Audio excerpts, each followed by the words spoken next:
ठीक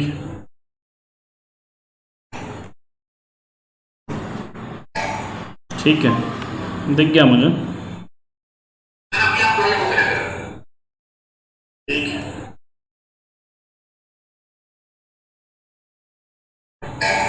ठीक है, दिख गया मुझे। ठीक है, ठीक है,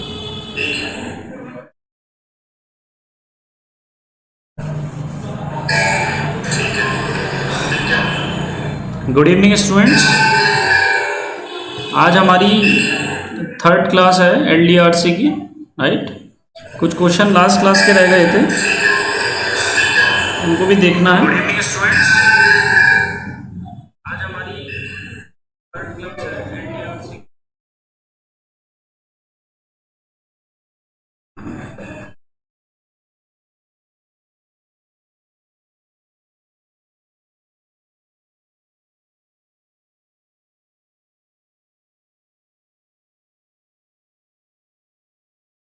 क्वेश्चन शुरू करते हैं स्टूडेंट, राइट, बिना टाइम वेस्ट किए। क्वेश्चन ज़्यादा है, समय कम है हमारे पास, ठीक है। तो क्वेश्चन शुरू करते हैं। क्वेश्चन नंबर 1 है, देखते हैं। क्वेश्चन नंबर 1 बड़ा इंपॉर्टेंट क्वेश्चन है, right, very very very important question. GATE में आया हुआ है, ये क्वेश्चन आया है गेट में, गेट 2012। अच्छा क्वेश्चन है, देखते हैं क्वेश्चन में क्या दिया हुआ है। A cube having each side of length a, right, एक क्यूब है जिसकी साइड क्या है हमारी, ए है, is constant in all the direction and is heated uniformly so that the temperature is raised to T degree centigrade. Temperature raise कर रहे हैं, टेम्परेचर बढ़ाया जा रहा है, right. If alpha is the thermal coefficient of expansion of the cube material and E the modulus of elasticity, the stress developed in the cube is। ये बहुत ही important question है बच्चों। देखो इसको करने का तरीका क्या है, इसको जब इस टाइप का क्वेश्चन आएगा उसकी अप्रोच क्या रहेगी वो देखना है, ठीक है। तो क्वेश्चन को कैसे करना है, पहले तो आप एक क्यूब बना लीजिए, ठीक है। मान लो एक हमारा ये क्यूब है, ठीक है। थोड़ा ये टाइम टेकिंग क्वेश्चन है, इसमें मैं टाइम लूंगा, राइट। क्यूब तो नहीं है, ऊपर वाली तो डायमेंशन ही गलत हो गई है, ठीक है। देखो ये इस टाइप का हमने एक क्यूब बना लिया, ठीक है। ये हमारा एक क्यूब है बच्चों, ठीक है। अब इस क्यूब की जो डायमेंशन है वो हमने मान ली स्मॉल ए।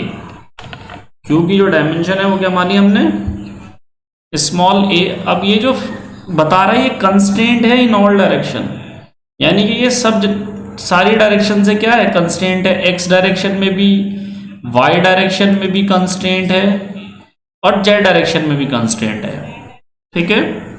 तो इनको करने का तरीका क्या होता है स्टूडेंट, देखो सबसे पहले हमें ये मानना है कि ये क्यूब जो है वो कंस्ट्रेंट नहीं था कहीं से भी, तो क्या होगा, इसकी डायमेंशंस इंक्रीज करेगी, बिल्कुल करेगी, ठीक है। तो सबसे पहले हमें ये मानना है कि इसमें कंस्ट्रेंट नहीं है कहीं से भी ये क्यूब, तो डायमेंशन आपकी इंक्रीज कर जाएगी। क्योंकि क्यूब पहले कंस्ट्रेंट नहीं था इसलिए क्यूब में कोई स्ट्रेस जनरेट नहीं होगी, राइट, लेकिन स्ट्रेन जनरेट होगी, राइट, स्ट्रेन जनरेट होगी। तो पहले हम क्या करेंगे, हम सिर्फ इफेक्ट देखेंगे टेम्परेचर का। तो हम यहाँ पर लेके चलेंगे कि यहाँ पर फर्स्ट केस लिखेंगे, चलेंगे, इसमें दो केस बनते हैं, उन दोनों केस को हमें बराबर करना है। केस 1 जब लेके चलेंगे तो लिखेंगे कि इफेक्ट ऑफ टेम्परेचर राइज। सबसे पहले हम देखेंगे इफेक्ट ऑफ टेम्परेचर राइज, ठीक है, without taking reaction, without taking reactions, right.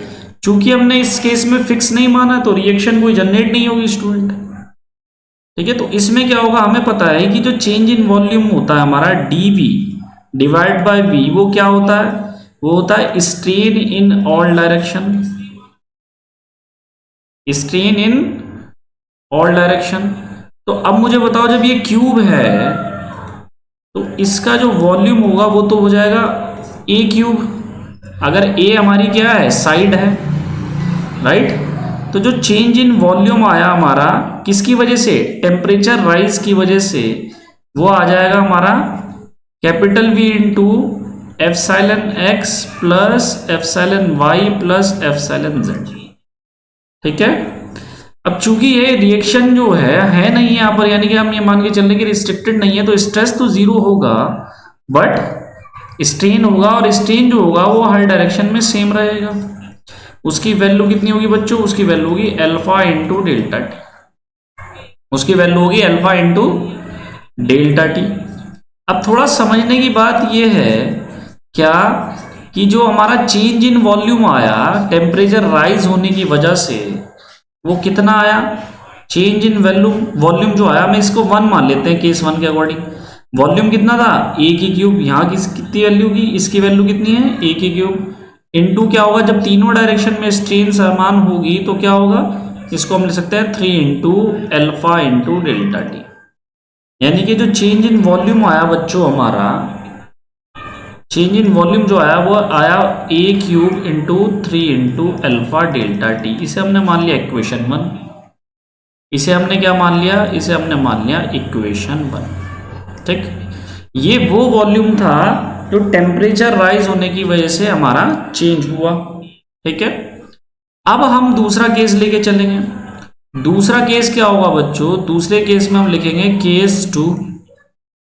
Case 2 में हम देखेंगे effect of reactions, effect of reactions, यानी कि रिएक्शन होगी। अब बच्चों जब रिएक्शन देखो, यहां पर क्या है, यहां टेम्परेचर ज्यादा होने की वजह से जब क्यूब की सारी डायमेंशन को रिस्ट्रिक्ट किया जाएगा तो वहां जो रिएक्शंस होंगी वो समान होंगी, क्योंकि टेम्परेचर राइज तो हर फेज पे समान रहेगा ना। तो यहां पर एक रिएक्शन होगी जिसे हम कहेंगे आर एक्स, एक रिएक्शन यहां होगी आर वाई, और एक रिएक्शन यहां होगी आर जेड। अब मैंने ये अंदर को क्यों दिखाई है, क्योंकि टेम्परेचर जब राइज होगा तो रिएक्शन हमेशा कॉम्प्रेसिव होगी, यानी कॉम्प्रेसिव इन नेचर की स्ट्रेस जनरेट होगी, तो रिएक्शन की डायरेक्शन क्या होगी, अंदर की तरफ। पॉइंट क्लियर है। ठीक है, चलो ये बात समझ में आ गई। और हमें ये भी पता है कि जो आर एक्स होगा, आर वाई जो होगा, और आर जो जेड होगा बराबर होगा, क्योंकि ये सेम टेम्परेचर डिफरेंस की वजह से आ रहा है, मटेरियल हमारा सेम है। तो अब चेंज इन वॉल्यूम क्या होगा इस केस में, क्योंकि ये रिएक्शन की वजह से चेंज हो रहा है, तो यहां पर हम लिखेंगे, यहां हम क्या लिखेंगे, यहां लिखेंगे हम चेंज इन वॉल्यूम। ठीक है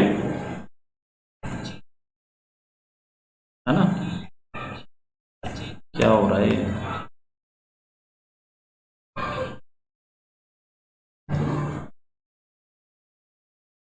तो बच्चों यहां देखेंगे हम क्या है कि अब हम देखेंगे चेंज इन वॉल्यूम, इसको हम मानेंगे डेल्टा V2। ठीक है, डेल्टा V2 ये कितना होगा बच्चों, ये रिएक्शन की वजह से आ रहा है, तो हमें पता है कि इसको निकालने के लिए क्या करना है, इसको निकालने के लिए हम क्या लिखेंगे, पहले वॉल्यूमेट्रिक स्ट्रेन लिखेंगे। चेंज इन वॉल्यूम हमें निकालना है ना, डेल्टा V2 ये हमें निकालना है कितना है। तो हमें मालूम है कि जो वॉल्यूमेट्रिक स्ट्रेन होती है जब हमारी स्ट्रेस एग्जिस्ट करती है, क्योंकि यहाँ इस केस में स्ट्रेस एग्जिस्ट करेगी, वो हो जाएगी 1 minus 2 mu divide by E sigma x plus sigma y plus sigma z. होगी कि नहीं होगी। अब तीनों डायरेक्शन में जो स्ट्रेस होगी वो समान होगी, क्यों, क्योंकि जो एक्स फेज का एरिया होगा, जो वाई फेज का एरिया होगा, जो जेड फेज का एरिया, वो भी बराबर होगा। क्लियर है। तो यहां हम लिख सकते हैं कि सिग्मा एक्स बराबर सिग्मा वाई बराबर सिग्मा जेड, और ये होगी हमारी थर्मल स्ट्रेस।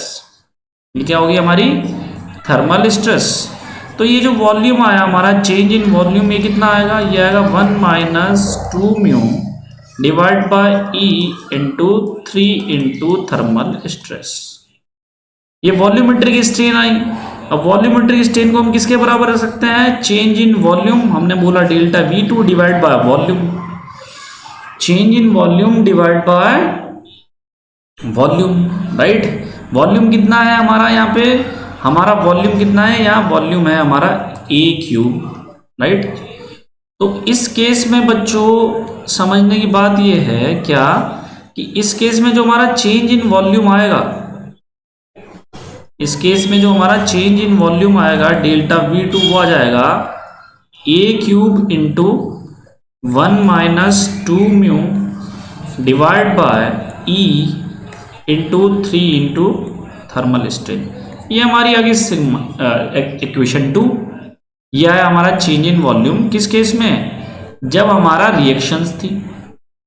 तो अब बच्चों बात समझने की ये है, अब इन दोनों केसों को जब मर्ज किया जाए तो ये समझ में आता है कि चूंकि वो हर डायरेक्शन से रिस्ट्रिक्टेड थे, कंस्ट्रेंट थे, कंस्ट्रेंट का मतलब है जब उसे हर डायरेक्शन से रोका हुआ था तो वॉल्यूम का जो सम होगा, जो चेंज होगा वो जीरो होना चाहिए, क्योंकि जो डायमेंशन जहां थी वो तो वहीं रहेगी क्योंकि उसे तो फिक्स किया हुआ है। तो इसका मतलब सीधा सीधा ये है कि जो हमारा नेट चेंज इन वॉल्यूम होगा, नेट चेंज इन वॉल्यूम क्या होना चाहिए? होना चाहिए जीरो, यानी कि delta V1 plus delta V2 की वैल्यू होनी चाहिए जीरो। अब डेल्टा V1 कितना आया था? डेल्टा V1 आया था 3 इंटू A की क्यूब इंटू कितना आया था बताओ? डेल्टा V1,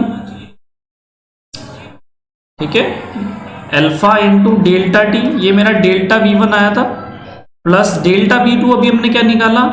डेल्टा V2 निकाला A cube into 1 minus 2 mu divide by E into 3 into thermal strain, ये होना चाहिए जीरो। क्लियर हो रही है? अब देखो A की क्यू जो है वो जीरो में चले जाएगा, 3 जो है वो भी जीरो में चले जाएगा। क्लियर है? 3 जो है वो भी जीरो में चले जाएगा। बचा क्या? Alpha into delta T plus 1 minus 2 mu divide by E into thermal strain is equal to zero. यहां से बच्चों जब हम थर्मल स्ट्रेन निकालेंगे कितना जाएगा? Alpha into delta T equals कितना जाएगा? नेगेटिव के sign of 1 minus 2 mu divide by E into thermal strain. तो यहां से जब आप thermal stress, not strain, thermal stress, तो यहां से जब बच्चों आप थर्मल स्ट्रेस निकालोगे तो ये वैल्यू कितनी आ जाएगी? ये वैल्यू आ जाएगी आपकी alpha delta T E divide by 1 minus 2 mu, और नेगेटिव साइन भी आएगा। ये नेगेटिव साइन जो है, नेगेटिव साइन क्या बता रहा है? नेगेटिव साइन बता रहा है इसका नेचर, ये क्या है? कॉम्प्रेसिव नेचर की होगी, ठीक है। तो आंसर क्या आ जाएगा? बेसिकली आंसर आ जाएगा हमारा alpha into delta T into E divide by 1 minus 2 mu. अब बच्चों ऑप्शन देख लो कौन सा है। 1 माइनस 2 म्यू किस में आ रहा है? इसी में आ रहा है, तो बी आपका करेक्ट आंसर हो जाएगा। बी जो है वो आपका करेक्ट आंसर हो जाएगा। क्लियर है बच्चों? बी जो है आपका करेक्ट आंसर हो जाएगा।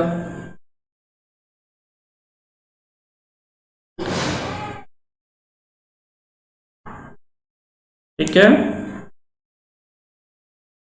बी जो होगा वो आपका करेक्ट आंसर होगा।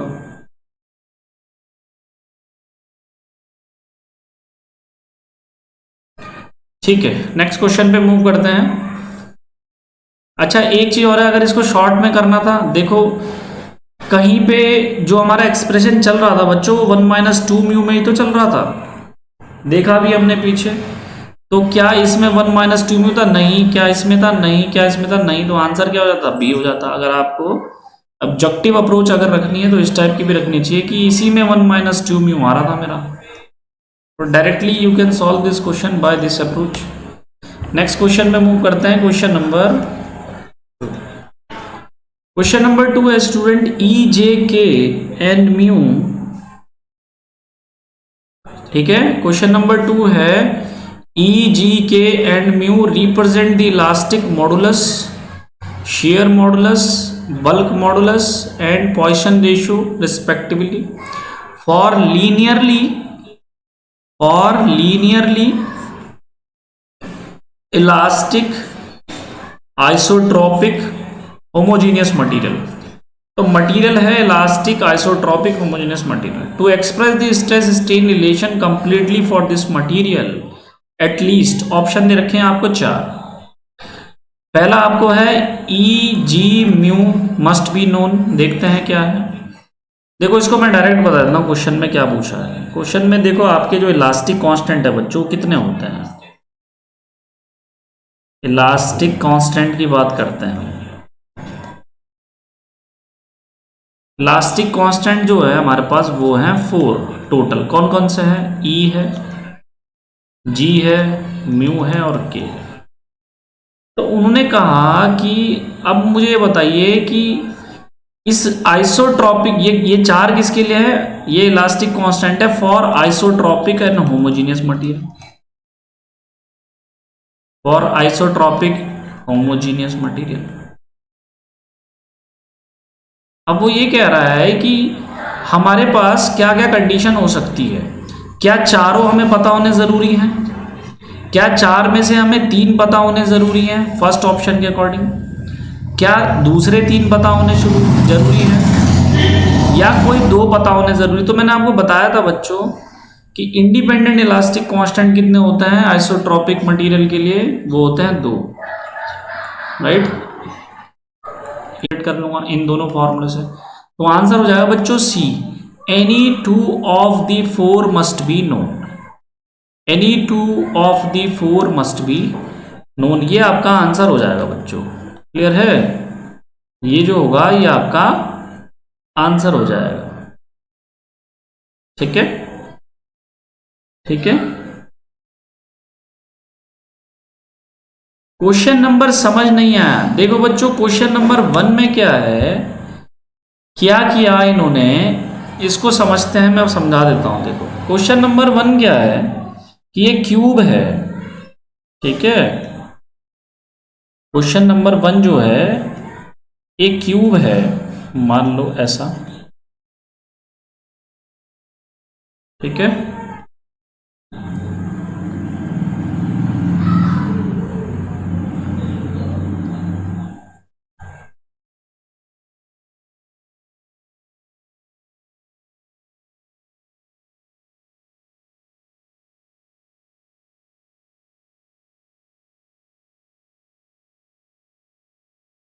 क्वेश्चन नंबर 1 देखो बच्चों मैं बता रहा हूं दोबारा से। ठीक है,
देखो बच्चों, दोबारा से मैं बता रहा हूँ, कैलकुलेशन तो मैंने आपको बता ही दी थी, ठीक है। देखो इसमें क्या है, क्वेश्चन में क्या दिया है, कहता है कि ये क्यूब है, ठीक है, आपके पास एक क्यूब है, एक इस तरीके का। अब वो जो है वो हर डायरेक्शन से फिक्स है, वो यहाँ भी फिक्स है, हर डायरेक्शन में फिक्स है, वो इधर भी फिक्स है, उसका हर फेस जो है, ठीक है, हर तल जिसे कहेंगे वो सब फिक्स है। तल भी हो गया और आपका जितने भी प्लेन्स है इसमें सारे फिक्स हैं, ठीक है। अब इसमें टेम्परेचर हमने बढ़ाया, तो टेम्परेचर बढ़ाया तो कहना चाह रहा है कि जो इसमें स्ट्रेस होगी, जो स्ट्रेस है वो कितनी होगी, इसमें ये पूछा है। अब चूंकि देखो बच्चों क्या है क्वेश्चन में, क्योंकि सारे प्लेन फिक्स हैं इसके, तो इसीलिए इसमें चेंज इन वॉल्यूम चेक करना होगा। अगर मान लो कोई प्रॉब्लम ऐसी होती कि जिस बार में सिर्फ एक फेस फिक्स होता, ठीक, मान लो सिर्फ हमने एक्स डायरेक्शन में फिक्स किया होता है इसको, समझ में आ रही है बात, तो हम यहां पर वॉल्यूम नहीं चेक करते, यहां तो हम डिफॉर्मेशन चेक करते हैं एक्स डायरेक्शन का, उसको जीरो कर देते हैं एल्जेब्रिक सम लेके। समझ में आ रही है बात, क्योंकि जो फेस जहां था वो वही है। लेकिन यहां सारे फेस होने की वजह से जब सारे फेस फिक्स कर दिए तो हमें यहां चेंज इन वॉल्यूम देखना होगा। हमें क्या देखना होगा, हमें चेंज इन वॉल्यूम देखना होगा बच्चों, कि चेंज इन वॉल्यूम कितना होगा, ठीक है। अच्छा ये देखो, जब सारे फेस फिक्स है, जैसा कि हम डिफॉर्मेशन को जीरो करते थे, जैसा कि हम डिफॉर्मेशन जीरो करते थे algebraic summation of delta L x zero, तो ऐसे ही हमें यहां पर चेंज इन वॉल्यूम को जीरो करना पड़ेगा, यानी कि algebraic summation of change in volume is equal to zero होना चाहिए। तो अब दो तरीके से वॉल्यूम बढ़ेगा ना, अगर आप ये मान के चलें पहले कि ये फिक्स नहीं था तो वॉल्यूम बढ़ेगा कि नहीं बढ़ेगा, जब टेम्परेचर बढ़ाएंगे तो वॉल्यूम बढ़ेगा। साइज कैसा हो जाएगा क्यूब का, जब आप क्यूब बनाओगे एक, मान लो फिक्स नहीं है, ठीक है, मान लो आपने क्यूब बनाया ये इस टाइप का और आपने टेम्परेचर बढ़ाया, तो जब टेम्परेचर बढ़ाओगे तो इसका क्या होगा, ये बढ़ जाएगा, बड़ा हो जाएगा, ये फैल जाएगा। समझ में आ रही है बात, लेकिन वो तो फिक्स था ना, तो पहले तो एक कंडीशन ये हुई।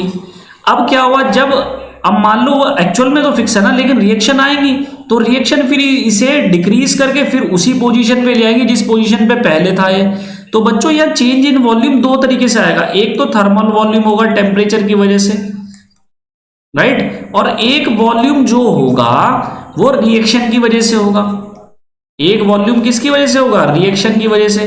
तो इन दोनों जो वॉल्यूम आए इनका चेंज क्या होना चाहिए, वो जीरो होना चाहिए। सिंपल सा क्वेश्चन है कि जो इसमें बढ़ोतरी हुई थी आयतन में इसके, वो कमी किस में आएगी, जब रिएक्शन लगेगी। रिएक्शन तो लगेगी ना जब वो फिक्स है, तो जो फेस जहां होगा वो वहीं रहेगा, जो फेस जहां होगा वो वहीं रहेगा। तो इसमें हमने क्या किया, हमने पहले वो वॉल्यूम निकाल लिया थर्मल वाला, ठीक है, और फिर वो वॉल्यूम निकाल लिया रिएक्शन वाला, दोनों को जीरो कर दिया उठा के। उस कंडीशन से हमने थर्मल स्ट्रेस निकाल ली बच्चों। ये था क्वेश्चन, क्वेश्चन ये था, क्लियर है, ठीक है। क्वेश्चन ये था कि जो पहले चेंजेस आए फिर बाद में जो चेंजेस आएंगे रिएक्शन की वजह से, उनका सम जो होना चाहिए वो जीरो होना चाहिए। तो जब ऐसा करोगे तो आपका आंसर बी आ जाएगा। थर्मल स्ट्रेस कितनी होगी इसमें, थर्मल स्ट्रेस होगी alpha into delta T into E divide by 1 - 2 mu. Simple सी बात है, ये जो टी है बच्चों ये डेल्टा टी होगा ऑप्शन में, ठीक है, ये जो टी है वो डेल्टा, क्योंकि रेस देखो ये टेम्परेचर डिफरेंस ही दिया हुआ है, तो कंफ्यूज मत होना यार, डेल्टा टी होना चाहिए, ठीक है। सोचना ही नहीं है इसमें, क्वेश्चन में मैंने आपको अब बता दिया कि क्या करा है, बेसिकली क्या कॉन्सेप्ट लिया।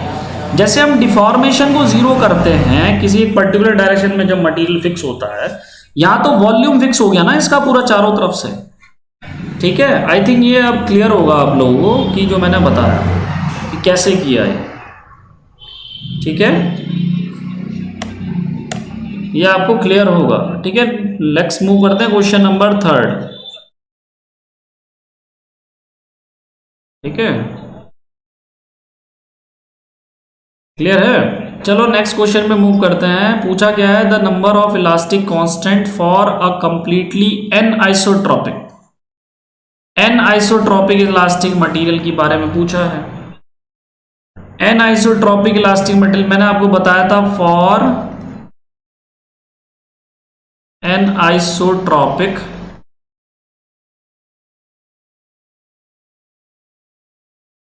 एनआइसोट्रॉपिक मटेरियल के लिए कितने होते हैं, टोटल इलास्टिक कांस्टेंट कितने होते हैं 36, और इंडिपेंडेंट इलास्टिक कांस्टेंट कितने होते हैं 21, राइट।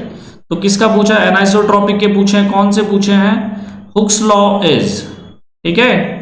तो number of elastic constant for a completely anisotropic elastic material, basically इसमें दिया तो है नहीं कि वो टोटल पूछ रहा है या इंडिपेंडेंट पूछ रहा है। तो क्या इस चारों ऑप्शन में 36 कहीं है, 36 नहीं है, इसका मतलब वो इंडिपेंडेंट पूछ रहा है, तो आंसर हो जाएगा 21। समझ में आ गई बात बच्चों, आंसर क्या हो जाएगा, आंसर हो जाएगा 21, ठीक है। नेक्स्ट क्वेश्चन पे मूव करते हैं, क्वेश्चन नंबर 4 इंपॉर्टेंट है। A rod of material with E Young modulus जो है आपको दिया हुआ है कितना, 200 इंटू 10 की पावर 3 मेगा पास्कल, और अल्फा आपको गिवन है कितना है 100 इंटू 10 की पावर -5, ठीक है, पर डिग्री सेंटीग्रेड, और फिक्स्ड है बोथ एंड से। मटेरियल क्या है, फिक्स्ड है बोथ एंड से।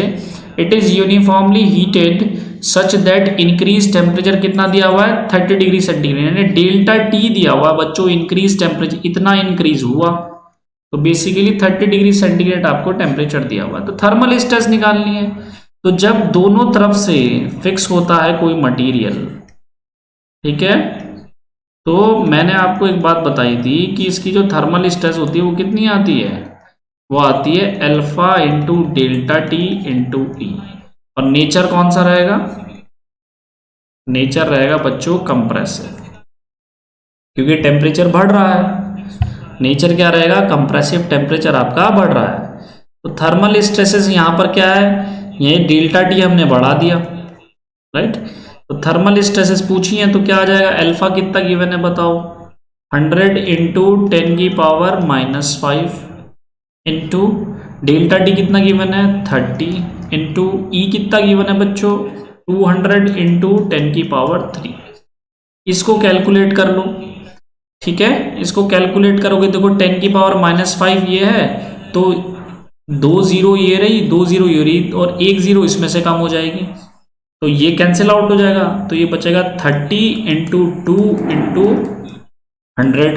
अब ये कितना आ जाएगा, ये आ जाएगा आपका 6000, आया कि नहीं आया 6000। अब चूंकि देखो यहाँ पर दो ऑप्शन है, एक ये पॉजिटिव का 6000 भी है यहाँ पे, क्लियर है, और एक नेगेटिव का 6000 भी है। तो मैंने आपको एक बात बताई थी, जब कभी भी साइन को हटाते हैं तो उसके आगे कंप्रेसिव लिखते हैं, अगर यहाँ नेगेटिव साइन को आपने हटा दिया तो हम आगे लिखते हैं कंप्रेसिव, क्लियर है।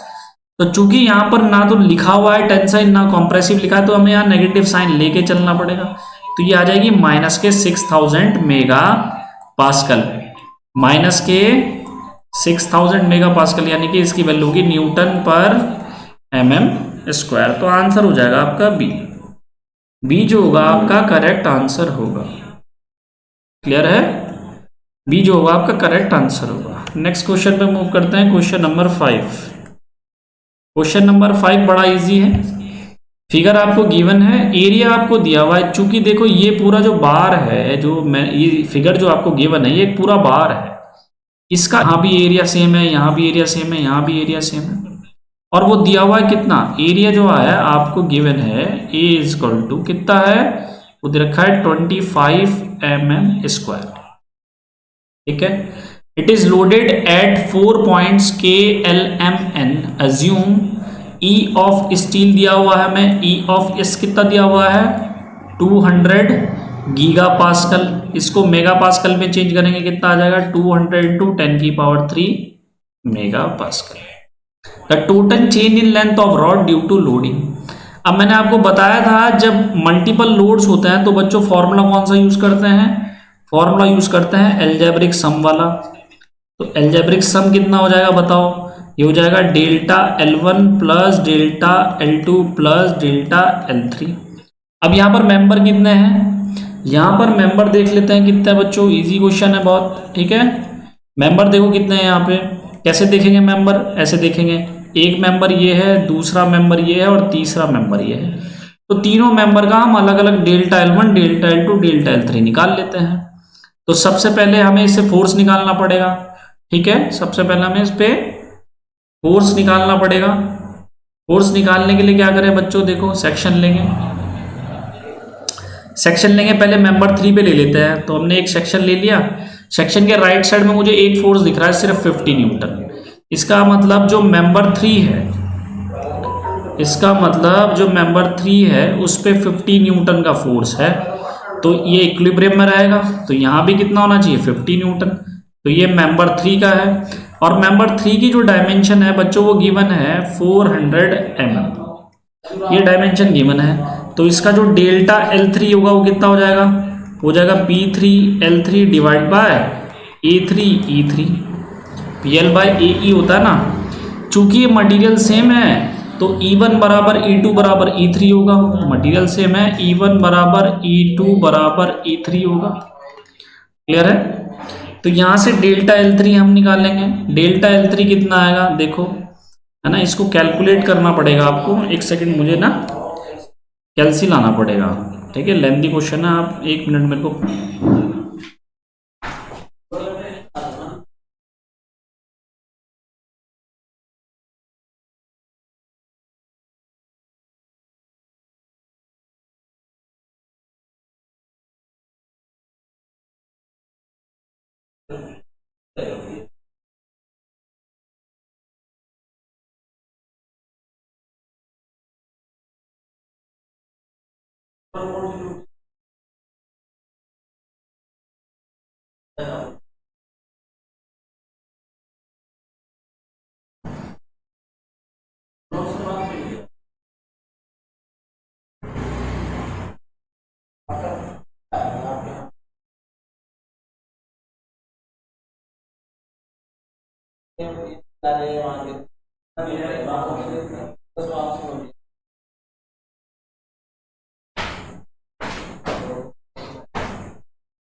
तो स्टूडेंट सबसे पहले हमें निकालना है delta L3, right. Delta L3 कितना होगा बताइए, डेल्टा L3 की वैल्यू P3 कितना है 50 न्यूटन। अब ये जो 50 न्यूटन है टेंसाइल है कॉम्प्रेसिव, टेंसाइल नेचर का है, तो ये हो जाएगा 50, राइट, इनटू L3 कितना दिया है, L3 रखा है 400 mm डिवाइड बाय A3 आपको गिवन है 25 और E आपको गिवन है कितना 200 इंटू 10 की पावर 3, और इसकी डायमेंशन और इसकी यूनिट क्या होगी mm। इसको हम कैलकुलेट कर लेंगे बच्चों, ठीक है। ये हो जाएगा 25 2, ठीक है, और यहाँ से कट जाएगा, ये कितना आ जाएगा 100, ये कितना आ जाएगा 100 पूरा का पूरा, और 2 0 से 2 0 कैंसिल आउट हुई है, तो ये आ जाएगा 4 डिवाइड बाय 10 की पावर 3, यानी कि हम इसे लिख सकते हैं 4 इंटू 10 की पावर -3 mm। ये आ गया हमारा L3। कैलसी की तो खैर जरूरत नहीं पड़ी, इसमें आगे पढ़ सकती है। ये हमारा क्या है L3। अब देखते हैं डेल्टा L2 कैसे कैलकुलेट करेंगे, ठीक है। डेल्टा L2 अब कैसे कैलकुलेट करेंगे, ठीक है। देखो L3 कितना आया, डेल्टा L3 आया 4 इंटू 10 की पावर -3 mm। अब डेल्टा L2 ये है, देखो अब डेल्टा L2 में क्या करेंगे, फिर एक सेक्शन लेंगे, सेक्शन के राइट हैंड साइड में देखेंगे कितने फोर्स दिख रहे हैं बच्चों, मुझे एक दिख रहा है 200 और एक दिख रहा है 50, ठीक है। तो 200 जो है वो ज्यादा है, 50 कम है, तो जो टोटल फोर्स होगा मेंबर 2 पे वो कितना होगा बताओ। जो टोटल फोर्स होगा मेंबर 2 पे वो कितना होगा, 200 तो हमारा अंदर को लगा और 50 हमारा बाहर को लगा, तो नेट कितना मिला मेरे को, नेट इस मेंबर पे मिला हमें अंदर की ओर 200 माइनस 50, ठीक है, क्योंकि 200 को हम नेगेटिव लेंगे और 50 हमारा पॉजिटिव है, तो ये आ जाएगा -150। तो मेंबर 2 पे जो है वो अंदर की ओर 150 लगा हुआ है, तो ये इक्विलिब्रियम में रहना चाहिए, तो यहाँ से भी कितना होगा 150। क्लियर हो रही है बात? ये हमारा मेंबर 2 है। अच्छा, इसकी लेंथ कितनी आएगी बच्चों? इसकी लेंथ देखो कितनी आएगी, ये 500 गिवन है और यहां से कितना दे रखा है 400, तो टोटल कितना हो गया ये हो गया 900। तो 1700 में से 900 हम माइनस कर देंगे, तो ये कितना आ जाएगा, ये आ जाएगा आपकी 800 mm की इसकी डायमेंशन हो गई। फोर्स कितना आया 150, नेगेटिव पॉजिटिव नेगेटिव, तो डेल्टा अब L2 निकालेंगे।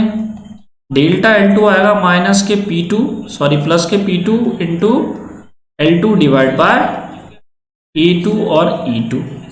अब ये जो P2 है ये माइनस होगा, ये जो P2 है ये माइनस का 150 होगा, तो हम यहां रखेंगे माइनस 150।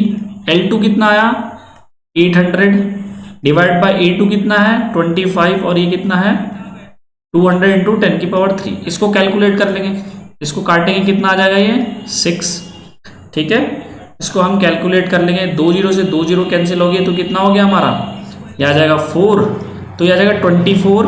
तो डेल्टा L2 जो आया बच्चों, डेल्टा L2 जो मेरा आएगा ये आएगा माइनस के 24 इंटू 10 की पावर -3 mm। ये आ गया मेरा डेल्टा L2। अब हम निकालेंगे डेल्टा L1। ठीक है, अब हम निकालेंगे डेल्टा L1। तो डेल्टा पहले L3 कितना आया था मेरा 4 इंटू 10 की पावर -3 mm। डेल्टा L2 कितना आया मेरा माइनस के 24 इंटू 10 की पावर -3 mm। ठीक है, इतना ही आया। अब डेल्टा L1 क्या होगा, डेल्टा L1 हो जाएगा P1 L1 divide by A1 E1। तो आप बताओ, अब देखो इस 1 मेंबर मेरा ये था, सेकंड ये था, थर्ड ये था, अब मुझे 1 पे निकालना है, तो 1 पे निकालने के लिए मैं क्या करूंगा, एक सेक्शन लूंगा। मैंने एक सेक्शन लिया 1 पे, और 1 पे जब मैं देख रहा हूँ राइट हैंड साइड पे, तो मुझे कितने फोर्स दिख रहे हैं, मुझे दिख रहे हैं एक ये फोर्स दिख रहा है, एक ये दिख रहा है और एक ये दिख रहा है। तो नेट फोर्स कितना होगा बताओ, 250 तो आगे की तरफ लग गया, 200 कितना लगा पीछे की तरफ और 50 लगा आगे की तरफ, इनका नेट कितना हो जाएगा, ये वैल्यू कितनी हो जाएगी 300 में से हम 200 घटा देंगे। तो अब 300 में से जब हम 200 घटाएंगे तो मेंबर 3 पे बाहर की ओर लगेगा 100 न्यूटन, और ये इक्विलिब्रियम में होना चाहिए जो कि 100 न्यूटन है ही हमारा यहाँ पे। ठीक है, ये हमेशा उतना ही आएगा जितना उसके लेफ्ट साइड में होगा। ठीक है, तो ये भी 100 न्यूटन है, तो ये थर्ड मेंबर हो गया, और इसकी डायमेंशन आपको पता है कितनी है 500 mm। अब इसमें हम डेल्टा L1 निकाल लेंगे। डेल्टा L1 कितनी आ जाएगी बताओ बच्चों, डेल्टा L1 जो है मेरी आ जाएगा P1 कितना है पॉजिटिव नेगेटिव, पॉजिटिव है कितना 100, L1 कितनी है 500। ठीक है, एरिया कितना है 25 और E है 200 इंटू 10 की पावर 3। तो 2 0 से तो ये जो 2 0 काट दी हमने, ये आ गया 4। ठीक है, और ये आ जाएगा आपका 2, ये आ जाएगा आपका 10 इंटू 10 की पावर -3 mm। 10 इंटू 10 की पावर -3 mm। समझ में आ गई बात। अब हमारा जो नेट डिफॉर्मेशन आया वही तो हमें निकालना है। नेट हमारा डिफॉर्मेशन कितना आया, हमें निकालना है टोटल डिफॉर्मेशन, यानी पूछा क्या है टोटल चेंज इन लेंथ पूछा है ना। तो टोटल चेंज इन लेंथ कितना आया, delta L1 plus delta L2 plus delta L3। Delta L1 कितना है बताओ 10 इंटू 10 की पावर -3 प्लस डेल्टा L2 कितना है माइनस के 24 इंटू 10 की पावर -3 प्लस डेल्टा L3 कितना है 4 इंटू 10 की पावर -3। 10 की पावर -3 हम कॉमन ले लेंगे बच्चों, ये आ जाएगा 10 माइनस 24 प्लस 4। ये वैल्यू कितनी आ जाएगी, ये वैल्यू कितनी आएगी बच्चों। ठीक है, 24 में से हम कितना काटेंगे 14, तो ये आ जाएगी वैल्यू माइनस के 10 इंटू 10 की पावर -3। कितनी आ जाएगी माइनस के 10 इंटू 10 की पावर -3। ठीक है, ये किस में आया है, ये mm में आया है, ये किस में आया है, ये आया है mm में। ठीक है, तो डेल्टा एल जो टोटल आया है वो आया है -10 इंटू 10⁻³ mm। अब अगर इसे माइक्रोमीटर में चेंज करना है तो क्या करा जाए? अगर इसे आप माइक्रोमीटर में चेंज किया है तो क्या करा जाए बताइए। ठीक है, माइक्रोमीटर में अगर चेंज करेंगे तो डेल्टा एल जो टोटल होगा बच्चों वो कितना आ जाएगा? 10 माइक्रोमीटर। कितना आ जाएगा? 10 माइक्रोमीटर। ठीक है, -10 माइक्रोमीटर। अगर इसको हम ओपन करेंगे -10 माइक्रो माने होता है 10⁻⁻⁶ इतने मीटर। अब मीटर को आप mm में चेंज करोगे तो -10 इंटू 10⁻⁻⁶ इंटू 1000 करोगे तो कितना आ जाएगा? ये वैल्यू आ जाएगी -10 इंटू 10⁻³ जो हमारी ऊपर आई थी। तो आंसर आपका हो जाएगा बी, 10 माइक्रोमीटर। ठीक है, ये वैल्यू आ जाएगी -10 माइक्रोमीटर। ठीक है, तो आई होप मैं बहुत डिटेल में समझा रहा हूँ, मुझे लगता नहीं है कि इसमें कोई आपका डाउट रहेगा। तो नेक्स्ट क्वेश्चन पे हम मूव करते हैं। ठीक है, चलिए, ये इंपॉर्टेंट क्वेश्चन है, इसका आंसर 40 मेगापास्कल है। बहुत पुराना सवाल है, गेट में घूमता रहता है, अब एसएससी जेईई में भी घूम रहा है। तो ये भी ऐसे ही होना है जैसे मैंने बताया। ठीक है, इसमें QR पे निकालनी है, स्ट्रेस जो है QR पे निकालनी है। क्वेश्चन पढ़ देता हूं मैं एक बार। A bar is having a cross sectional area of 700 mm²। Area आपको दिया हुआ है, एरिया जो ए है वो गिवन है 700 mm²। Is subjected to axial load at the position indicated. ठीक है, the value of stress in the segment QR। हमें जो स्ट्रेस निकालनी है बच्चों वो निकालनी है QR पे कितनी होगी। तो QR पे जो स्ट्रेस होगी वो क्या होगी? हमें फोर्स निकालना है QR पे कितना है और एरिया कितना है QR का, यही तो होगी फोर्स अपॉन एरिया। तो फोर्स हम निकाल लेते हैं। तो QR पे कैसे निकालें? फोर्स एक सेक्शन ले लेते हैं, सेक्शन के हमने राइट हैंड साइड पे देखा, सेक्शन के राइट हैंड साइड पे हमें दो फोर्स दिखाई दे रहे हैं, एक तो 14 किलो न्यूटन का बाहर की और एक 21 किलो न्यूटन का अंदर की तरफ। ठीक है, तो पॉजिटिव का 49 है और माइनस का आपका 21 है, तो टोटल कितना आ जाएगा हमारा? यह आ जाएगा आपका 28 किलो न्यूटन। ये फोर्स है आपका QR मेंबर पे। तो अगर QR मेंबर को बनाया जाए, ये आपका Q पॉइंट है, ये R पॉइंट है, तो यहाँ जो फोर्स लगा हुआ है वो लगा हुआ है 28 किलो न्यूटन। चूंकि ये इक्विलिब्रियम में रहना है तो इसकी लेफ्ट हैंड साइड में भी होगा 28 किलो न्यूटन। फोर्स हमें पता लग गया, एरिया आपको गिवन है 700। तो सॉल्व कर लेते हैं। तो QR कितना आ जाएगा बताइए? P ये पॉजिटिव का है नेगेटिव का? ये पॉजिटिव का फोर्स है, टेंसाइल फोर्स है, तो टेंसाइल स्ट्रेस होगी। तो PQR कितना है? न्यूटन। तो ये आ जाएगा 28 इंटू 10⁻³ क्योंकि न्यूटन में लेना होता है, में दिया हुआ है। एरिया जो है वो mm² में दिया हुआ है, तो चेंज तो करना नहीं पड़ेगा। तो इसको जब हम कैंसिल आउट करेंगे तो ये कितना आ जाएगा बताओ? ये आ जाएगा 4, नीचे कितना रह जाएगा? नीचे रह जाएगा 100, यहाँ से 2 0 कैंसिल आ जाएगी, तो ये हो जाएगा 40 मेगापास्कल। तो जो स्ट्रेस आई QR पे ये आ जाएगी 40 मेगापास्कल। ठीक है, ये आ जाएगा 40 मेगापास्कल। बहुत इजी क्वेश्चन है, जितने भी मैंने कॉन्सेप्ट बताया बच्चों सारे क्वेश्चन आपके हो जाएंगे। ठीक है, ठीक है ब्रिजेश यादव, ये क्लास करने का फायदा होता है बच्चों, ऐसा नहीं है क्लास करने का फायदा नहीं है, होता है। ठीक है, मेहनत करो, सब चीजें समझ में आएंगी, ऐसा कुछ नहीं है, हाइपर नहीं होना चाहिए। क्वेश्चन नंबर 7 देखो, ये इंपॉर्टेंट है, इसका एक शॉर्टकट तरीका भी बताऊंगा आज, इसको सॉल्व कैसे करना है। ठीक है, इसका शॉर्टकट तरीका भी मैं आपको बताऊंगा, इसको सॉल्व कैसे करते हैं, बहुत आसान तरीका है इसका। ठीक है, देखो बच्चों एक चीज मैं बताता हूं आपको, जब कभी भी याद रखना, कभी भी जब दो तरफ से, दो एंड से अगर कोई भी मेंबर फिक्स हो, ठीक है, कोई भी मेंबर फिक्स हो, तो रिएक्शन जो है, जैसे हमने माना था, एक मैंने आपको डेरिवेशन कराया था, इसको हम मान लेते हैं R1, इसको मान लेते हैं हम R2। तो कभी भी अगर दो तरफ से रिएक्शन आपकी आए, यानी दो तरफ से मेंबर फिक्स हो, ठीक है, ठीक है, अभी बता रहा हूँ, 1 सेकंड पहले ये सवाल समझ लो, फिर बताता हूँ हरिओम, ठीक है। तो अब बात समझने की है, हरिओम बता दूंगा, ठीक है, डोंट वरी, आप पहले इसे समझो जो मैं बता रहा हूँ, ठीक है। अब देखो इसमें R1 R2 हमें निकालना है, तो बच्चों एक बात ध्यान रखना, कभी भी अगर ऐसा क्वेश्चन आए तो इसका शॉर्टकट तरीका मैं आपको बता देता हूँ, कैसे हम ये रिएक्शन शॉर्टकट तरीके से निकालते हैं, ठीक है। देखो इसका तरीका क्या होता है, सबसे पहले हम देखते हैं कि जो आपकी एक्सियल रिजिडिटी होती है, सबसे पहले आपको एक्सियल रिजिडिटी देखनी है। एक्सियल रिजिडिटी आपकी कांस्टेंट होनी चाहिए, जो मैं आपको मेथड बता रहा हूँ।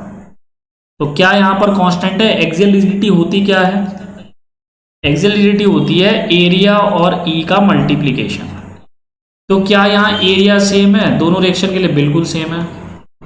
क्या यहाँ मटेरियल सेम है? बिल्कुल सेम है। ई भी सेम है। इसका मतलब यहाँ पे एक्सियल रिजिडिटी जो है कांस्टेंट है, तो यहाँ वो मेथड लगेगा। तो रिएक्शन जो निकालते हैं उसका एक फॉर्मूला होता है, ये नोट कर लेना आप। ऐसा केस अगर ऐसा क्वेश्चन कभी आए तो जो रिएक्शंस होंगी इस पे एट फिक्स्ड एंड पे वो क्या होगी, उसका फॉर्मूला होगा प्लस माइनस, ये बताऊंगा प्लस माइनस का क्या मतलब है, प्लस माइनस लोड जितना लगा हुआ है इनटू, ठीक है, into length between reaction and other and divide by total length, divide by total length. Objective के पॉइंट ऑफ व्यू से बता रहा हूं ये मेथड आपको मैं।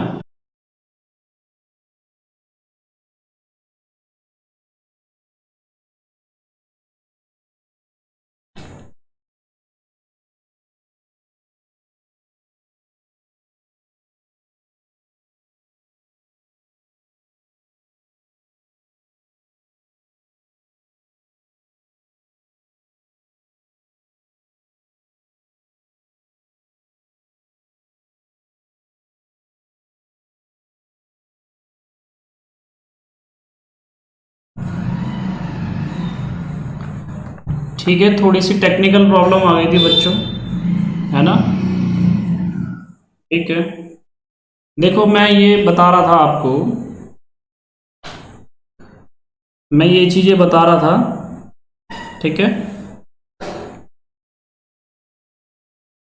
तो एक्सियल रिजिडिटी क्या है, यहाँ पे कांस्टेंट है, तो ये फॉर्मूला भी, इस फॉर्मूला लगाते कैसे, देखो लोड क्या है और लेंथ कौन कौन सी लेनी है ध्यान रखना है। अब देखो मैं बताता हूं, सबसे पहले क्वेश्चन में हमने क्या करना है, एक अपना जो साइन कन्वेंशन के अकॉर्डिंग कुछ भी रिएक्शन का आपने डायरेक्शन मान लेनी है। तो मैंने क्या किया, मैंने कहा कि ये एंड जो है मेरा ये है R2 और ये जो एंड है बच्चों ये है मेरा R1, ठीक। तो अब ये प्लस माइनस क्या होता है, देखो मुझे रिएक्शन निकालनी है, सपोज R1, सबसे पहले मुझे रिएक्शन निकालनी है R1 प्लस माइनस देखो कैसे लेते हैं। कभी भी देखना जिस रिएक्शन को हम निकाल रहे हैं ना, ध्यान से समझना बिल्कुल, क्योंकि अब ये नया कॉन्सेप्ट है जो आपने कभी सीखा नहीं है, मैं आपको बता रहा हूं इन क्वेश्चनों को डायरेक्ट कैसे करता है। तो जिस किसी भी रिएक्शन को हमें कैलकुलेट करना होता है ना बच्चों, उस रिएक्शन की डायरेक्शन और जो लोड लगा हुआ है उसकी डायरेक्शन को देखते हैं, ठीक है। तो अगर रिएक्शन और लोड की डायरेक्शन अपोजिट है तो लेते हैं पॉजिटिव, और अगर रिएक्शन और लोड की डायरेक्शन सेम है तो लेते हैं नेगेटिव। ध्यान रखना यहां R1 की डायरेक्शन क्या है, ऐसी है, और लोड जो लगा हुआ है वो ऐसे लगा हुआ है, तो ये क्या है, ये अपोजिट है, ठीक है, ये अपोजिट डायरेक्शन में लगे हुए हैं, यानी कि हम लेंगे पॉजिटिव। तो अगर रिएक्शन मान लो ऐसे लगी होती R1 और डायरेक्शन भी ऐसी होती लोड की P की, तो ये सेम हो जाती, तो यहां लेते नेगेटिव। ध्यान समझ लेना। तो यहां जो R1 है वो P के अपोजिट लगा हुआ है, तो यहां ले लिया हमने पॉजिटिव।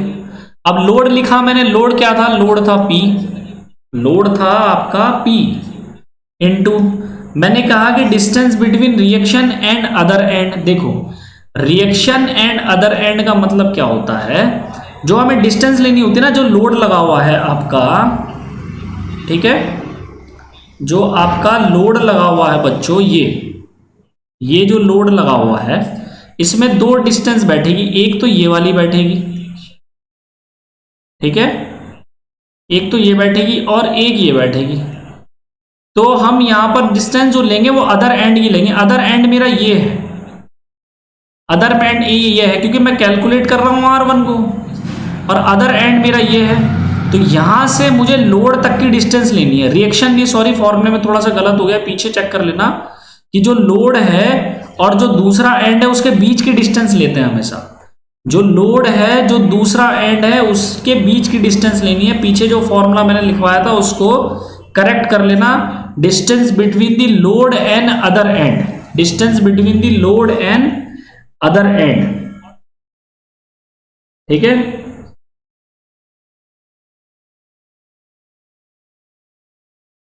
ठीक है, तो अब देखो जो लोड है और जो अदर एंड है, अदर एंड कौन सा है मेरा B, उन दोनों के बीच की डिस्टेंस है 2L। क्या है? 2L divide by total length. Total length कितनी है बच्चों? टोटल लेंथ है 2L plus L। Total length है 2L प्लस L, यानी कि R1 जो मेरी है वो है मेरा P into 2L divide by 3L। L से L कैंसिल आउट हो जाएगा तो आ जाएगा 2P बाय 3। तो ये मेरी रिएक्शन आई, क्लियर है? ये हमारी रिएक्शन आई। तो हमें P गिवन है बच्चों, P कितना है? 120 न्यूटन P हमें गिवन है। तो R1 कितना आ गया? ठीक है, लिख रहा हूं, एक मिनट। फॉर्मूला दोबारा से देख लो। फॉर्मूला क्या है? फॉर्मूला दोबारा से देख लो, फॉर्मूला दोबारा देखें, ठीक है, फॉर्मूला दोबारा देखो। जो रिएक्शन है जो निकालनी है आपको, ठीक है, वो कैसे कैलकुलेट होगी? जैसे R, अभी R1 भी हो सकती है, R2 भी हो सकती है। ये होगा प्लस माइनस लोड इंटू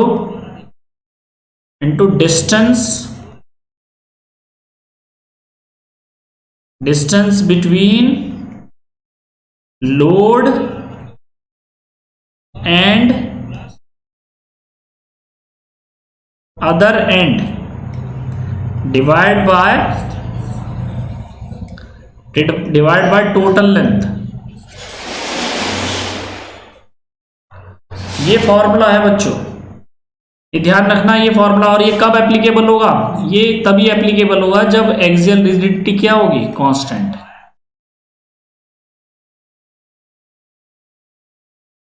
जब एक्सियल रिजिडिटी क्या होगी बच्चों? कांस्टेंट होगी, ठीक है। अच्छा आप देखते हैं, ठीक है, देखते हैं। हमने माना था ये हमारा R1 है और ये हमने माना R2, ठीक है। तो अब देखो R1 हमें निकालनी है, तो R1 की जो डायरेक्शन है, P की जो डायरेक्शन है वो अपोजिट है, तो यहां लेंगे आप पॉजिटिव, क्योंकि R1 की जो डायरेक्शन है P की डायरेक्शन से अपोजिट है, तो यहां पॉजिटिव लेंगे, ठीक। तो पॉजिटिव लोड कितना लगा हुआ है? P। तो लोड, अब जो अदर एंड है, ये तो रिएक्शन वाला एंड हो गया R1 वाला, अदर एंड ये हुआ R1 के कंपैरिजन में B। तो लोड और अदर एंड के डिस्टेंस देखेंगे, लोड और अदर एंड, यानी कि लोड और अदर एंड की डिस्टेंस कितनी हुई बताओ बच्चों?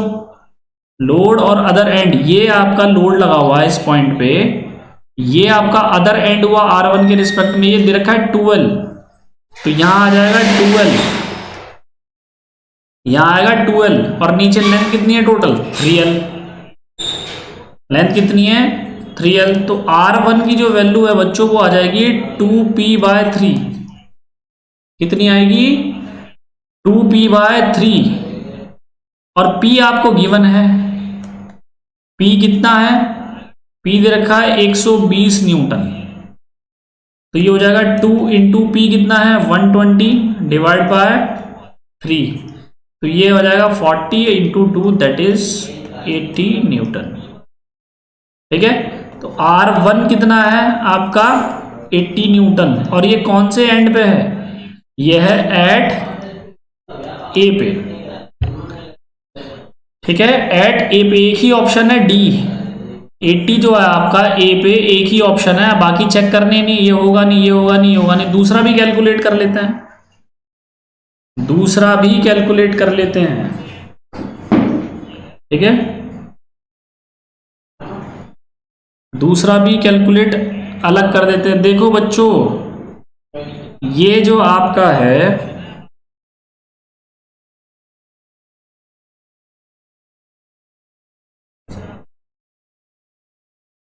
ये जो है आपका, ये आपका R1 लगा हुआ था, ठीक, और यहां पर लगा था लोड P, और यहां था मेरा R2, ऐसे। तो ये जो 2L है बच्चों, ये मेरा R1 के लिए, R1 के लिए ये मेरा अदर एंड होगा। तो अदर एंड लोड के बीच में डिस्टेंस कितनी है? 2L ही तो है, ठीक है। R1 के लिए जो अदर एंड होगा, इसको समझ लो, वो है B, और R2 के लिए जो अदर एंड होगा इसके लिए, वो होगा A, ठीक है, वो होगा A। क्लियर है? अब हमें निकालना है जैसे R2, अब जैसे ये R1 था, ये था R2, अब R2 हमें निकालना है। अब बताओ पॉजिटिव आएगा नेगेटिव आएगा? P की डायरेक्शन क्या है? ऐसे है। R2 कैसे लगा हुआ है? ऐसे लगा हुआ है। तो ये अपोजिट है, अपोजिट है तो साइन क्या आएगा? पॉजिटिव। तो ये आ गया पॉजिटिव। लोड कितना लगा हुआ है? P। लोड कितना लगा हुआ है? P, ठीक है। अब डिस्टेंस बिटवीन द लोड और अदर एंड, यानी कि हमें डिस्टेंस देखनी है, ये डिस्टेंस कितनी है, ठीक है, ये डिस्टेंस कितनी है बच्चों? ये डिस्टेंस है L, यानी कि ये हो जाएगा L divide by 3L। Total length कितनी है? 3L। तो यानी कि R2 की वैल्यू होगी P इंटू, ये कितनी हो जाएगी R2? P into L divide by 3L। L से L कट गया तो कितना आ जाएगा? P upon 3। P की वैल्यू कितनी दे रखी है? 120 न्यूटन। तो R2 कितना आ जाएगा? 120 डिवाइड बाय 3 यानी कि 40 न्यूटन, और ये किस पे होगी? एट B पे, यानी कि ये आपका आंसर हो जाएगा आपका D। ये आपका आंसर होगा D, ठीक है, ये आपका आंसर हो जाएगा D। तो आई होप आपको क्लियर है, और इससे ज्यादा क्या अच्छी एक्सप्लेनेशन दूं? हाँ, क्वेश्चन देखते हैं 8, इंपॉर्टेंट क्वेश्चन है। Two tapering bar of the same material are subjected to a tensile load P। दो हमारा टेपरिंग बार है बच्चों, दो टेपर है हमारे, ठीक है। हाँ बिल्कुल, सेक्शन मान के भी R1 R2 की वैल्यू निकाल सकते हैं। बात सूरज पांडे बिल्कुल सही है आपकी बात, लेकिन जब तुम लेंदी मेथड को फॉलो करोगे तो क्वेश्चन पेपर में कैसे करोगे विद इन टाइम? बच्चों क्वेश्चन एक नहीं होता, क्वेश्चन बहुत सारे होते हैं। तो आपको दूसरा मेथड भी सीखना है जो आपका जल्दी से जल्दी सॉल्व कर सके क्वेश्चन, ठीक है सूरज पांडे? वो तो मैंने आपको बताया ही है, वो मैंने आपको बताया ही है, वो तो मैंने कन्वेंशनल मेथड आपको बता ही रखा है, लेकिन शॉर्टकट मेथड भी सीखना है आपको, ताकि ऑब्जेक्टिव के क्वेश्चंस आप इजीली कर सको, ठीक है। क्लियर है? तुषार सिंह, R1 कॉम्प्रेसिव नहीं होगा, R तो रिएक्शन है, वो तो पॉजिटिव नेगेटिव डायरेक्शन को बताता है, फोर्स कॉम्प्रेसिव होगा उस पर, ठीक है, फोर्स उस पर कॉम्प्रेसिव होगा। R1 नहीं कॉम्प्रेसिव होगा, फोर्स कॉम्प्रेसिव होगा, जो कि अल्टीमेटली उसका मैग्नीट्यूड R1 के बराबर होगा, वो एक अलग बात है, ठीक है। तो two tapering bars of the same material, दो टेपर बार दिए हैं आपको, आपको दो टेपर बार दिए हुए हैं, ठीक है, ठीक है। दो टेपर बार दिए हुए हैं सेम मटेरियल के, मटेरियल क्या है, सेम है, are subjected to tensile load P, the length of both the bars are same, the larger diameter of each the bar is capital D, the diameter of bar A at its smaller end is D by two, the diameter of the bar A at its smaller end is d by 2 and that of bar B is d by 3। देखो बच्चों question क्या है, question है आपके दो taper बार हैं,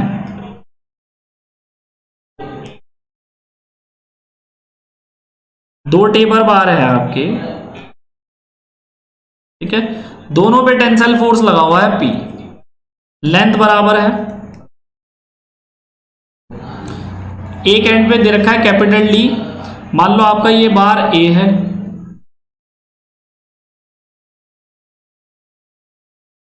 ऐसे ही दूसरा आपका टेपर बार है बी, और ये जो एंड पे डायमीटर ये दे रखा है डी बाई 3 और यहां दे रखा है डी, दो एंड पे बराबर है, दो एंड पे बराबर है, ये कितना दिया हुआ है, ये दे रखा है डी बाई 2, ये कितना है, ये दे रखा है डी बाय 2।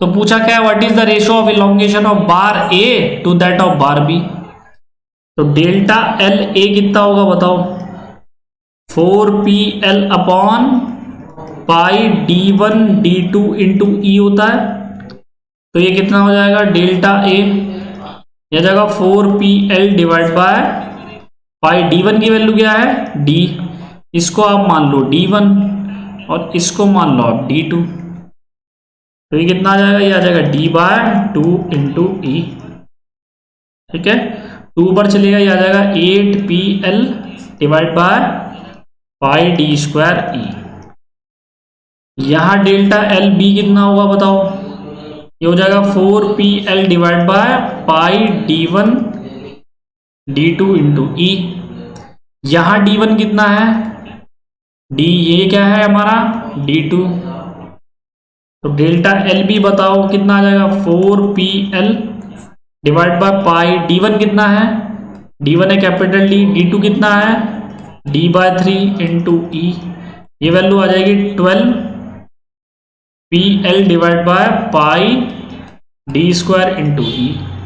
रेशो किसका पूछा है, रेशो पूछा है ए और बी का, तो डेल्टा और L divide by A, sorry delta L A divide by delta L B कितना आ जाएगा, ये रेशो जब देखोगे तो ये आ जाएगा हमारा 8pl divide by pi D square E into pi D square E divide bye 12pl, ये कैंसिल आउट हो जाएगा, ये भी कैंसिल आउट हो जाएगा, delta L A divide by delta L B कितना आ जाएगा 8 डिवाइड बाय 12 यानी कि 2 डिवाइड बाय 3, तो आंसर हो जाएगा 2:3, बी आपका करेक्ट आंसर होगा, ठीक है। पुरुषोत्तम कुमार, अगर एक्सियल रिजिडिटी कांस्टेंट ना हो तो वो जो मैंने मेथड आपको लेक्चर में पढ़ाते वक्त बताया है फिर वो फॉलो होगा, ठीक है, वो जो लेक्चर में मैंने आपको मेथड बताया कन्वेंशनल मेथड जिसमें हम कंपैटिबल इक्वेशन यूज करते हैं वो फॉलो होगा। सूरज पांडे बिल्कुल सही कह रहे हो, सेक्शन मान के भी R1 और R2 की वैल्यू निकाल सकते हैं, बिल्कुल मान सकते हैं, बिल्कुल निकाल सकते हैं, जैसे मैंने लेक्चर में कराया है, बिल्कुल सही कह रहे हो आप, ठीक है, वो वैल्यू हम निकाल सकते हैं, लेकिन वो लेंथी मेथड हो जाएगा, ठीक है, वो मेथड जो है वो लेंथी मेथड हो जाएगा,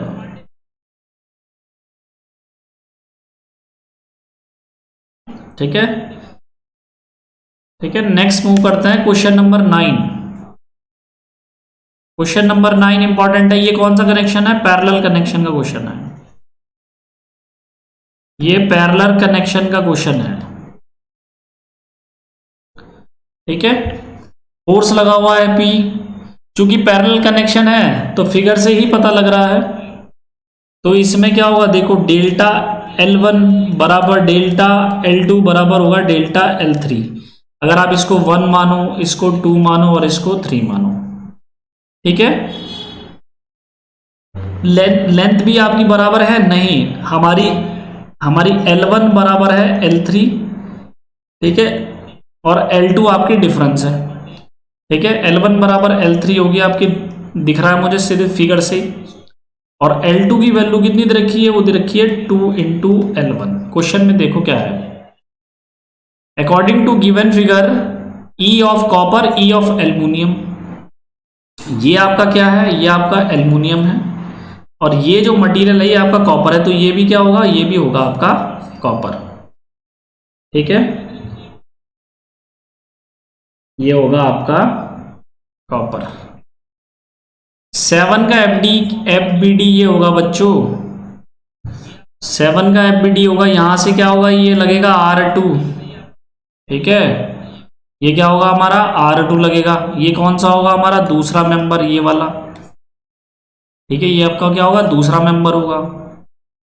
और यहां पर जो फोर्स आएगा क्यूमुलेटिव करके, वो कितना होगा, यहाँ पे ये होगा हमारा P माइनस R2, और यहां लगेगा आपका R2, सॉरी R1। ये FBD होगा हमारा 1 का, ये आपका 1 होगा। ये तो बड़ी सिंपल चीजें यार, क्यों नहीं कर पा रहे हो, समझ नहीं आ रहा है, इतना तो डिटेल में बता दी हैं चीजें, ठीक है।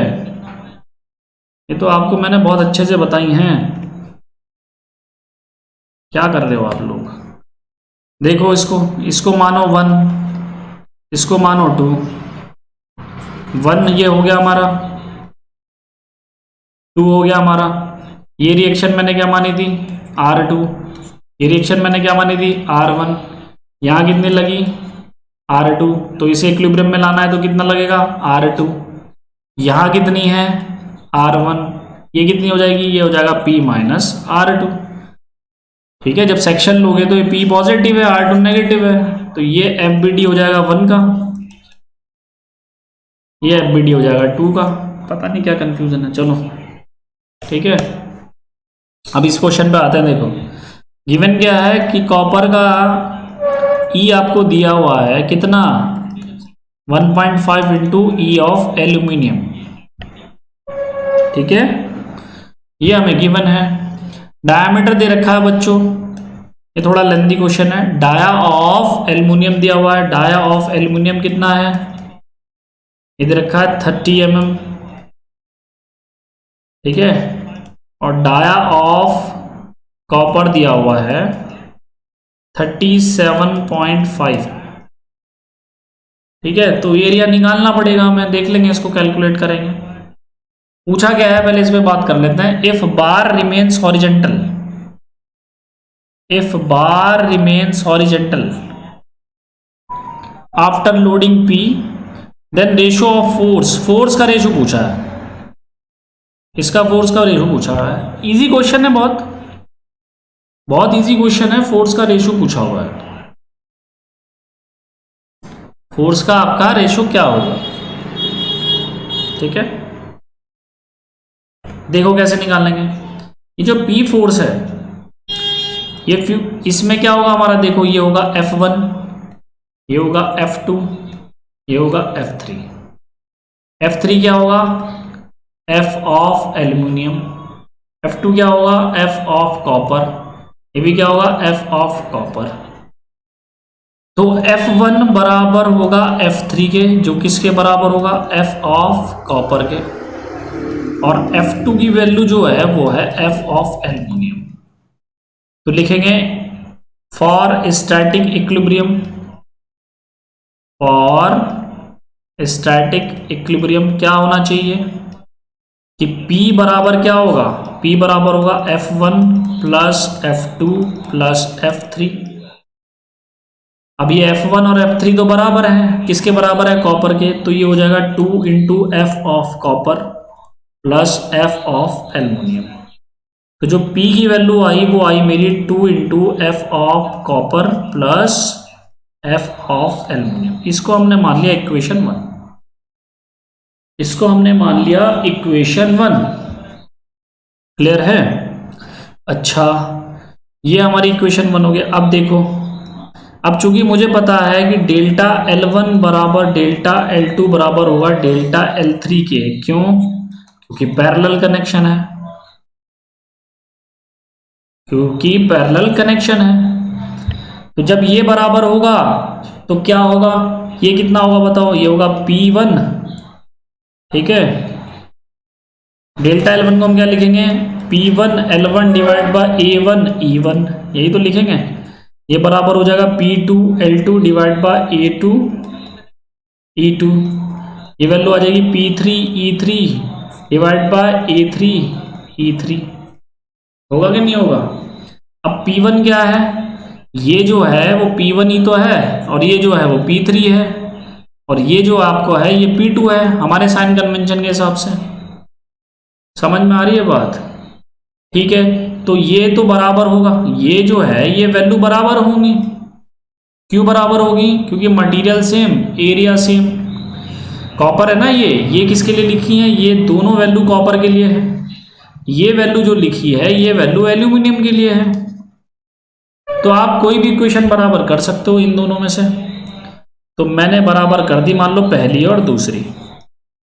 तो मैंने कहा P1 कितना है बताओ, P1 कितना है मेरा, F ऑफ कॉपर, ठीक, इंटू L1 कितना है, L1 हमने मान लिया L1, ठीक है, ये हमने मान लिया L1 दिया हुआ है, डिवाइड एरिया आपका पता है A1 कितना होगा, एरिया आपको पता है कितना होगा A1, ये होगा A1, और E1 कितना आएगा, E1 आएगा E ऑफ कॉपर, ठीक, इक्वल्स कितना आ जाएगा, P2 कितना है, P2 है हमारा F ऑफ एल्यूमिनियम, ठीक है, ये कितना आ जाएगा, ये आ जाएगा L2 डिवाइड बाय ये आ जाएगा A2 इंटू क्या होगा, E ऑफ एल्यूमिनियम। ये है, वैसे तो जरूरत नहीं थी इस इक्वेशन की, यहाँ पे जो हमने कैलकुलेट करी है इस इक्वेशन की जरूरत नहीं थी, क्योंकि इसमें रेशो पूछा है वो हम यहीं से निकाल लेंगे, यहीं से निकल जाएगा इस इक्वेशन से, ठीक है, ये हम तो यहीं से निकाल लेंगे।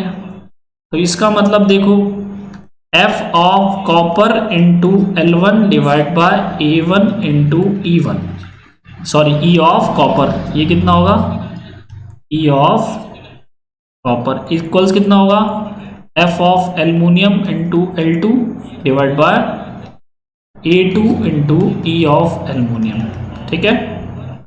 पूछा किसका रेशो है, कॉपर और एल्यूमिनियम का, तो यानी कि ये वैल्यू इधर पहुंचा दो, ये वैल्यू इधर, तो F of copper divide by F of aluminium बराबर कितना हो जाएगा, ये वैल्यू कहाँ पहुंच जाएगी, ये वैल्यू यहाँ चली जाएगी और ये वैल्यू नीचे चली जाएगी, ठीक है। तो ये हो जाएगा हमारा A1 into E of copper into L2 divide by ये हो जाएगा A2 into E of aluminium into कितना आ जाएगा L1, ठीक है।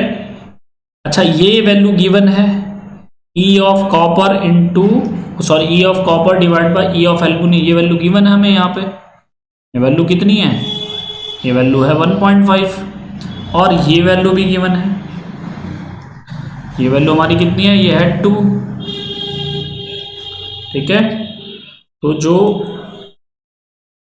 F of copper divide by F of aluminium कितनी आएगी, ये आ जाएगी आपकी E ऑफ कॉपर, एरिया कितना है A1 divide by A2 into ये कितना है 1.5 और ये कितना है 2, तो ये वैल्यू हो जाएगी 3, यानी कि 3 of A1 divide by A2, ये रेशो आ गया। अब देखो एरिया जो है ये सर्कुलर रॉड है, इसका कोई डायामीटर होगा, यहाँ पे इसका भी एक डायामीटर होगा, वो दिया हुआ है क्वेश्चन में। तो F of copper divide by F of aluminium कितना आ जाएगा, 3 इंटू A1 को हम क्या लिखेंगे, पाई बाय 4 D1 स्क्वायर, ये क्या हो जाएगा हमारा pi by 4 D2 square, pi by 4 से पाई बाय 4 कैंसिल हो जाएगा, ये 3 इंटू D1 कितना दिया हुआ है, D1 किसका है बच्चों, ये D1 जो है वो कॉपर का है, और D2 किसका है, D2 है एल्यूमिनियम का।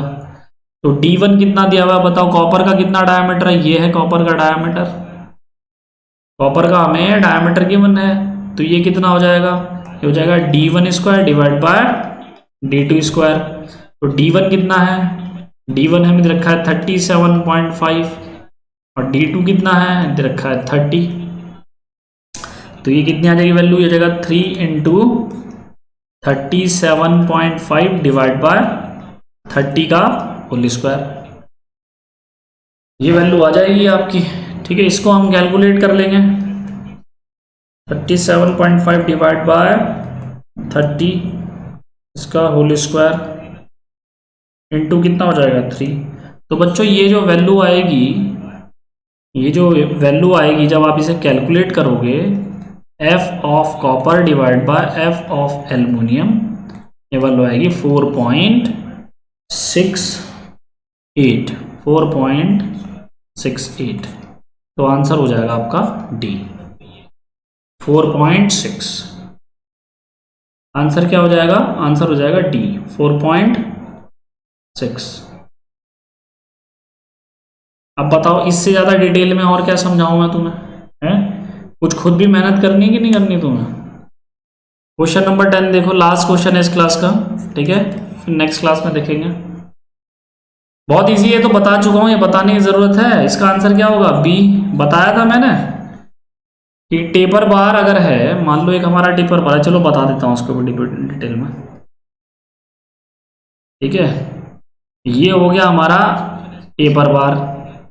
ठीक है, क्वेश्चन में बोला हुआ है, ठीक है, ये P है हमारा, इसको आप मान लो D1 डायमीटर, इसको मान लो D2। ठीक है, कहता है tapering bar diameters of and section B D1 and D2 and a bar of uniform cross section D have the same length. ठीक है, दो बार है हमारे पास, एक तो टेपर बार है,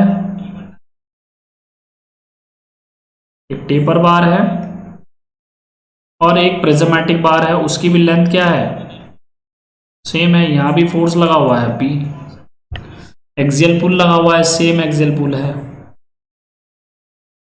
both the bars will have the same extension.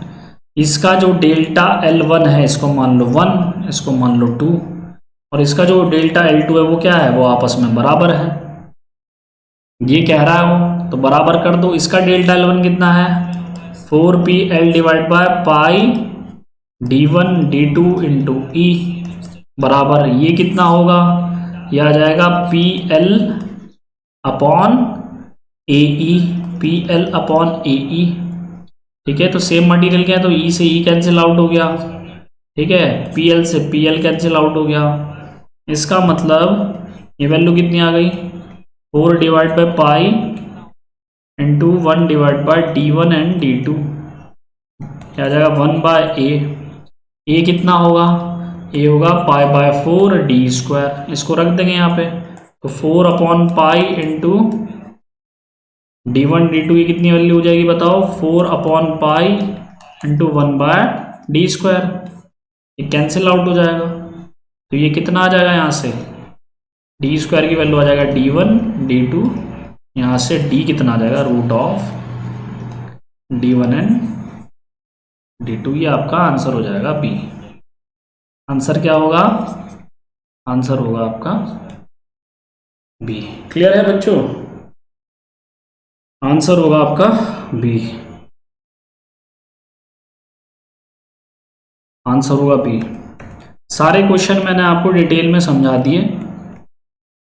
ठीक है, थोड़ा सा लेंथी क्वेश्चन थे, इसमें ये क्वेश्चन इंपॉर्टेंट था, क्वेश्चन नंबर 1, इसको दोबारा से समझ लेना, दोबारा देख लेना इसको। ठीक है, बाकी सारे क्वेश्चन लॉजिकल थे, सारे लेंथी क्वेश्चन थे थोड़े से, पर कितना कोई इतना टफ क्वेश्चन नहीं था कोई भी। ठीक है, ये सारे क्वेश्चन अच्छे एग्जाम में, इस क्वेश्चन का ध्यान रखना बच्चों, इसमें शॉर्टकट मेथड ही यूज करना। ये जो क्वेश्चन है इसमें शॉर्टकट मेथड ही यूज करना, ध्यान रखना इस चीज का। ठीक है, एक्सियल रिजिडिटी यहाँ कांस्टेंट है, देखो कितनी जल्दी होता है। एक्सियल रिजिडिटी क्या है, एक्सियल रिजिडिटी क्या है, कांस्टेंट है, तो सीधे R1 हमें निकालना है। देखो इसकी डायरेक्शन और P की डायरेक्शन अपोजिट है, तो पॉजिटिव लिख लिया। लोड कितना है P, अदर एंड की डायमेंशन देख ली कि अदर एंड और लोड के बीच में डिस्टेंस कितनी है, देख दिया 2L।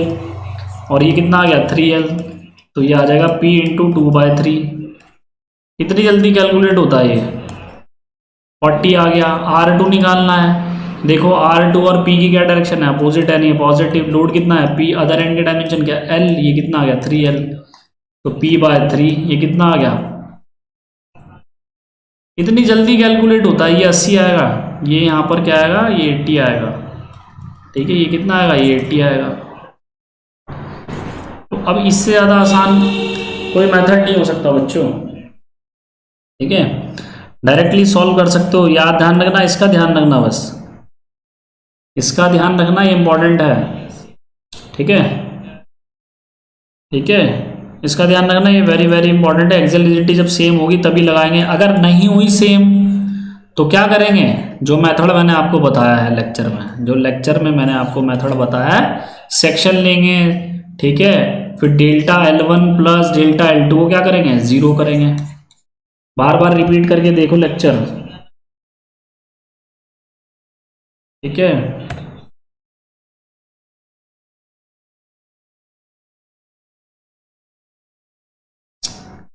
देखो बेंडिंग स्ट्रेंथ क्या होती है, बेंडिंग स्ट्रेंथ, स्ट्रेंथ हमेशा प्रॉपर्टी होती है बच्चों, ये प्रॉपर्टी होती है, ये चेंज नहीं होती है, होती है फिक्स्ड वैल्यू। ठीक, ये होती है fixed value. Bending stress, bending stress क्या है, नॉट प्रॉपर्टी, ये प्रॉपर्टी नहीं है, ये वेरिएबल होती है, चेंज करेगी, ये वेरिएबल होती है। किस पे डिपेंड करेगी, ये डिपेंड करेगी लोडिंग कंडीशन पे, डिपेंड करेगी लोडिंग कंडीशन पे। ये फर्क है, ये वैल्यू फिक्स नहीं होती, ये फिक्स होती है। ठीक है, ये डिफरेंस है बेंडिंग स्ट्रेंथ और बेंडिंग स्ट्रेस में। ठीक है, ये डिफरेंस है।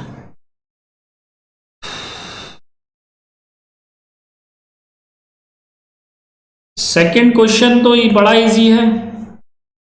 हमारे पास क्या है, टोटल 4 इलास्टिक कांस्टेंट है।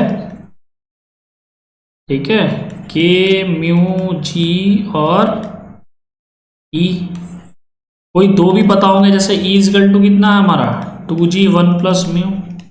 अगर मुझे जी और म्यू पता है तो मैं ई कैलकुलेट कर लूंगा। ई मैं easily E can easily calculate, E can easily calculate. ठीक है, सिंपल सी बात है, अगर आपको पता है जी और म्यू पता होगा तो ई यहां से निकाल लूंगा। और ई की वैल्यू कितना है, ई की वैल्यू कितनी है। ठीक है, और जब मैंने ई, ये कितना आ जाएगा 3K 1 माइनस 2 म्यू। अब जब मैंने ऊपर ई निकाल लिया है तो यहां से मैं के भी निकाल लूंगा। ई मैं निकाल ही चुका हूं, ये तो मुझे गिवन थे, यानी कि 2 गिवन थे। तो Ni2 अगर मुझे गिवन है, Ni2 अगर मुझे गिवन है तो अनदर, जो आपके अनदर कह रहा हूं सॉरी, ठीक है, तो जो अदर 2 हैं वो कैलकुलेट हो जाएंगे। जो अदर 2 होंगे, अदर 2 कैन बी कैलकुलेटेड। समझ में आ रही है बात। इसका मुझे पता है कि अगर एनी ऑफ 2 मुझे 4 में से कोई भी नोन हो तो मेरा काम चल जाएगा, बस वही पूछ रहा है वो, इतना आसान है, वही पूछ रहा है वो। ठीक है, सारे क्वेश्चन तो हमने डिस्कस कर लिए, इसका आंसर 21 होगा। ये क्वेश्चन इंपॉर्टेंट है, इसको देख लेना बस, क्वेश्चन 1 को, ये कैसे किया था मैंने, कैसे एक्सप्लेन किया था। ठीक है, सारे क्वेश्चन मैंने आपको बता दिए हैं। ठीक है, अब हम नेक्स्ट क्लास में मिलेंगे बच्चों। नेक्स्ट क्लास में हम नेक्स्ट जो LDRC की आपकी क्लास होगी उसमें हम बेंडिंग के क्वेश्चन सॉल्व करेंगे, उसमें हम बेंडिंग के क्वेश्चन सॉल्व करेंगे। ठीक है, तो आई होप आज के लिए इतना काफ़ी है। ठीक है बच्चों, आज के लिए इतना काफ़ी है। दोबारा देख लेना वीडियो, सारे डाउट क्लियर हो जाएंगे आपके। मैंने सब कुछ बता दिया है इसमें, ठीक है। गुड नाइट सूरज पांडे। मैंने सब कुछ बता दिया है इसमें, ठीक है, मैंने कुछ नहीं छोड़ा है। आप दोबारा से रिपीट करके देखेंगे क्लास को, ठीक है, तो आपको हर एक चीज़ समझ में आ जाएगी जैसे मैंने बताई है। ऐसा नहीं है कि नहीं समझ में आएगी, कुछ चीज़ नहीं समझ में ऐसा कि है कि कुछ छूटेगा, सब कुछ समझ लोगे आप, ठीक है। थोड़ा सा मेहनत करो, चीज़ें उतनी आसान नहीं है, मेहनत करोगे समझ में आ जाएगी, ऐसा कुछ नहीं है, ठीक है। तो आई होप आज की क्लास में यही ख़त्म करता हूँ, ठीक है।